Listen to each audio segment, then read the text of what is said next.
You really can't talk about enchanting without talking about artificing.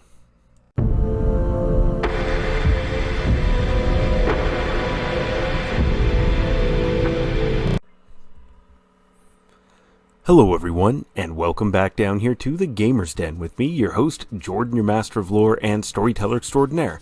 Sorry for the late upload, but just as much as I explained in my channel announcement, just delays came up.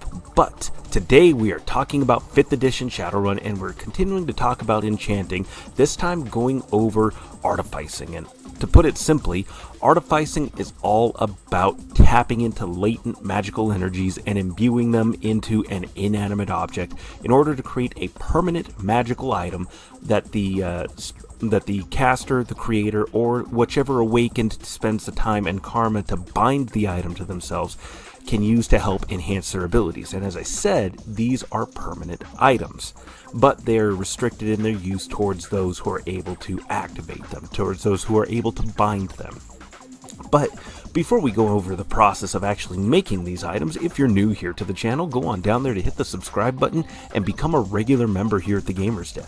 Or, if fine chummers such as yourselves have already gone on ahead and listed yourself on such a legendary roster, then go on down to hit the like button and share the video far and wide to spread the word about us. But now let's start talking about how you go about doing this. And to begin with, the first thing you do is you have to choose a formula.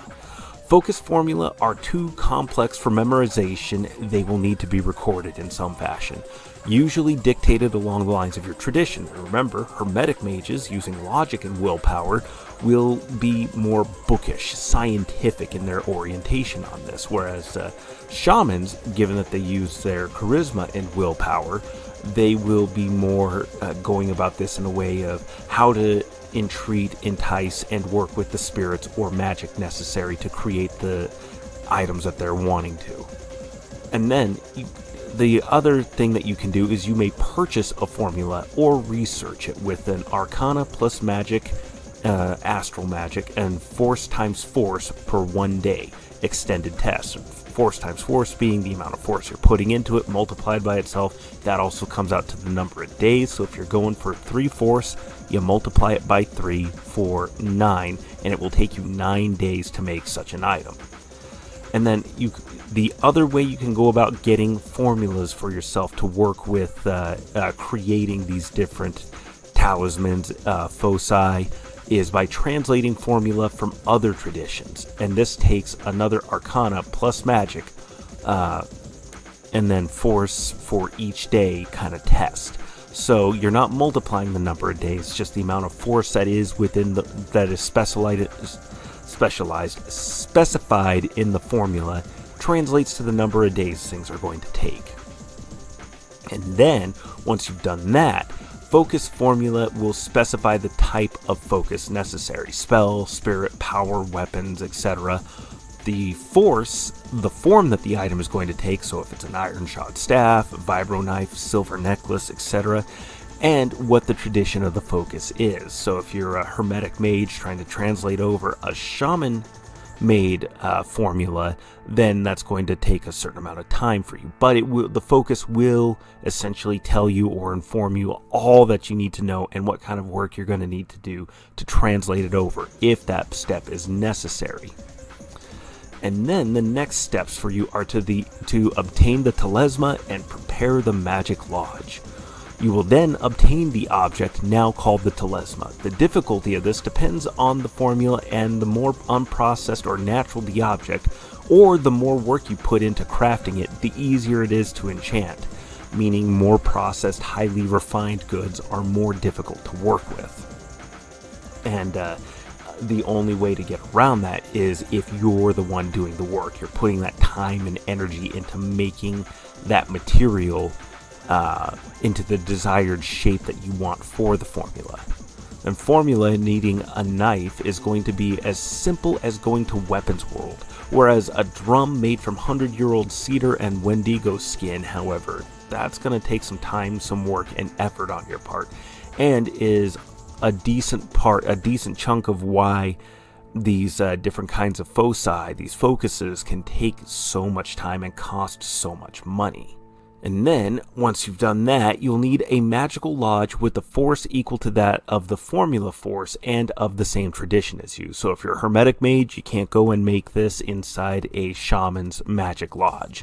And the lodge also has to, as the instructions state, be set up and prepared and to have an amount of force equal to the force of the formula.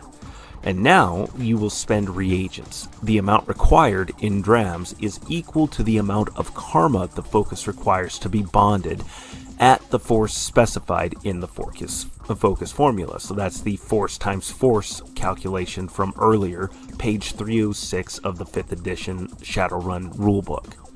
Using more drams of reagents will allow you to keep more hits. So if you use, 12 drams, that's the amount of hits you get to keep, whereas your normal rating might be significantly lower than that. So once we've done those steps, we then come around to crafting the focus and resisting drain. So when you're crafting, you're going to be spending a number of days equal to the force in the focus of the formula. So 5 force, 5 days, etc., etc. Unable to leave the lodge, but able to eat, rest, all of these manner of things. You can take a little bit of breaks to try to take care of yourself and keep things moving along. And then, once you reach the end of the crafting time, you actually make your test. You make an Artificing plus Magic formula force versus the formula force plus the Telesma's object resistance. Every item has object resistance to it. I believe the minimum is 3.